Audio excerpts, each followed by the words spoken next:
Godmorgen fra byen Celebration i Florida.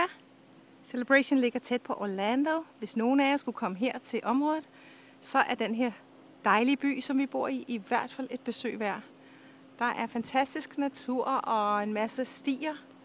Man kan gå hele vejen rundt om byen.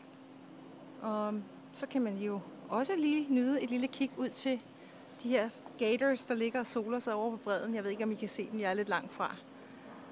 Men det er... Måske er der en dansker oppe i dette fly, der kommer nu. Det er jo et af de mest besøgte turiststeder i verden. Det er jo Orlando. Det kan jeg jo godt forstå. Jeg håber, at I får en dejlig dag derhjemme, og så I vil få lidt solskin snart. Som vi har her. Der er intet bedre end at vågne op til blå himmel og lidt varme. Nu vil Sigrid og jeg gå videre. Ha' en dejlig dag alle sammen.